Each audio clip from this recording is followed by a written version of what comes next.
back to the garage, everybody. Today on Fast Lane Customs, I'm going to be fixing some mistakes I made when initially building the piping for my intercoolers. So when I first built this piping, I didn't have any of my exhaust in yet. You can see that boot connects basically right by the exhaust. This side is no better. I've already started cutting it up. I got a whole other kit because it's honestly cheaper to buy an entire kit than it is to buy a couple elbows and 45s. It's got lots of different rubbers that I didn't have in my first kit, some 90s and stuff, so those might help me out. Initially, this pipe on the passenger side ran right over to about here. And you can kind of see, I got the exhaust moved out of the way, but you can kind of see how close that would be to that pipe with that installed. So what I'm going to try and do is bring it in more like that.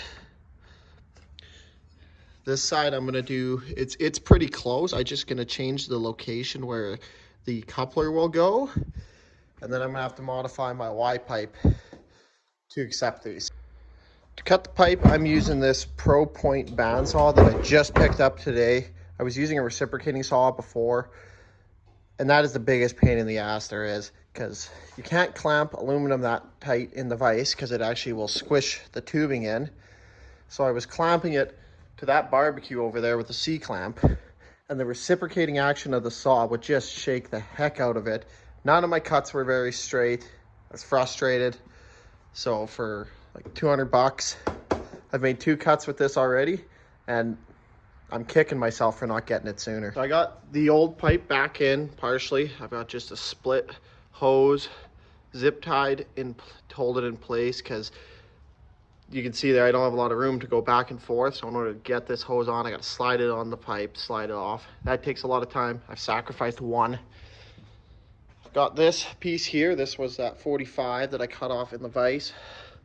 We're going to see how it works. So right now I'm not liking where I got that pipe sitting. I might have to adjust my angle just a little bit. Right like this. Just give it a little twist. That's more where I want it, right there. What I'm going to do is take this, slide it in there, see how that fits. Still not quite where I want it, so I'm going to adjust this a little bit, and then I'll turn the camera back on. Okay, right in the center there. There we go, it's focused. I put 2 black marks on it right where I want it, now that I got everything kind of adjusted. And that way I can tape it together as well as weld it in the correct orientation without having to clamp it in there and try and wiggle it in and out. What I've done is I put this piece of masking tape all the way around. I've lined up my 2 black marks. I don't know if you can see them through the tape there, just barely. And now I like to do this every time before I weld it. Instead of tacking it and having to cut tacks, just a little bit of tape, I'll slide it through the hole and make sure that I can get it through there and in there. Because if I can't, that means I'm going to need another connection point, so this can be disassembled in the future. This is the moment of truth. Feed this in here. Hitting something. There we go. Gotta be gentle with it so I don't break the tape. Have a look on the inside. It looks okay. It was just bound up on something. And it is removable. That's perfect. So now it comes out right here, right in the center, completely away from the exhaust. There's the first tack. I'm going to flip it over, do the second tack, test fit, and then weld the whole thing.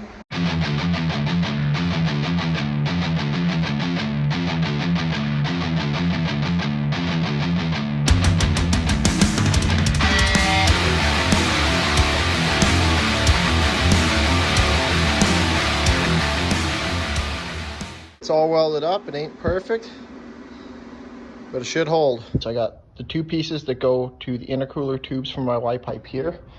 Now I just got to cut up this thing and merge them together. I cut the 2 halves of the Y, each split them down right to the bend. So now they'll fit together like this. Just got to weld it all up. Figure out how tall I need my bigger piece, slide it on and weld it on. I tacked up both sides. I've started doing the full weld on this side. I did a little bit of a bigger stitch on the other side just to keep it from spreading. I'm gonna weld it all up quick, Then I'm gonna fit the 4-inch piece to it and see how well it fits in there. I won't be tacking the 4-inch piece on until I'm satisfied with the fitment. It's really tight in there. It's gonna take a couple attempts for me to get it sitting right where I want it.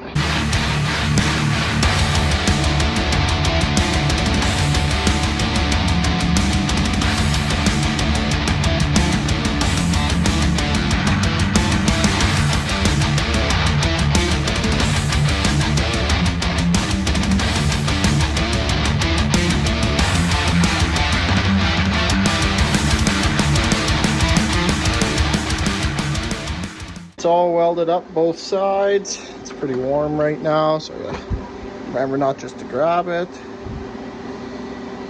A little difficult down in there in the bend, but I think it should be all right. Almost done. It's welded all the way around. Just need to finish up top here. Had to make a little relief cut so I could bend these in without this going up and making a big gap here. So I'll weld that, weld the relief up. Then this will be, I'll test fit it, transfer the blow-off valve fitting to it. So I got all of the tubes bead rolled and installed. None of the clamps are tight yet. Those ones are coming in there. Everything's loose so I can take the center neck in and out. Just finishing it up now. I've got the V-band for the blow-off valve welded on there. I've got this plate welded on here. This allows for me to drill and tap into this, and there's some rigidity, and then I can put my meth injection nozzle here.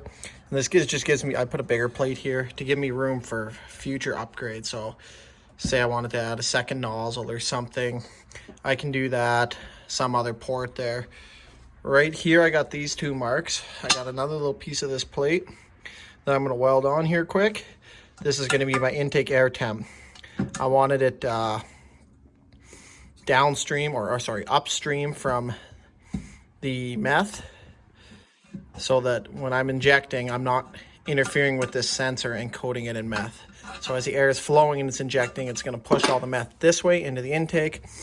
The sensor here will be unaffected. Starting to tap the hole for the intake air temp sensor. Then I'm gonna move on to drilling and tapping for the meth nozzle. So I've drilled the hole for my meth nozzle and I've countersunk it. And the reason I've done that is this is a pretty thick piece, as you can see here. So if I were to take my nozzle right here and I wanted to thread it into this, I'll show you on this one. If I was flush,